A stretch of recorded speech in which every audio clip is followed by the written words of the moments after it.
Karilum jaintia kadon nyutli ki konsuensi pat na peding kini ki nyutli laingut kidai ki minister hakani ke sorkar MDA tu hapo ke jingalam jong Konrad ke sangma karilum jaintia hakani ke kenti pemerintah kalayo biang jau deputy chief minister badai unong mi kepat jong kanar tiang konsuensi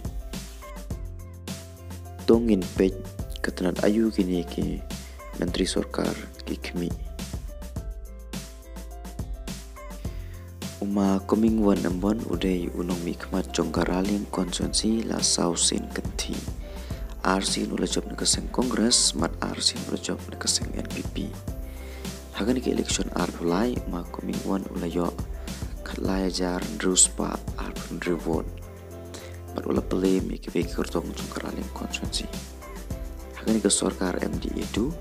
ma kemingguan ulayo ikasuki menteri padu kami yakatnan PWD buildings pada hakisnem kepala debru ma kemingguan ula yo ban bad ikasuki menteri apo jingalam jong Konrad ke sama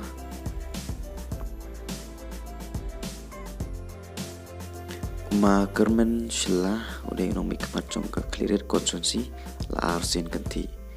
bala job haus nem ajakat pra bat holius nem arpulai hagani ke election arpulai makermen ulayo arpulai jar sanspa kasawut dak bau pele me kurtong jong ka NPP bat ke bet kurtong hakas sorkar kepala deb apo ka jingalam jong Konrad makermen lapat ikacuki menteri bat hagani ke samai ke pementaro ulayo man bat ikacuki menteri ubakmi ikatrat excise mereka ikatrat social welfare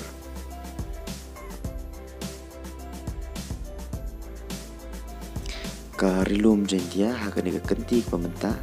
kalayo biang ya deputy chief minister ubana po rilum jentia umas yang halang dar udah unong bikman jongka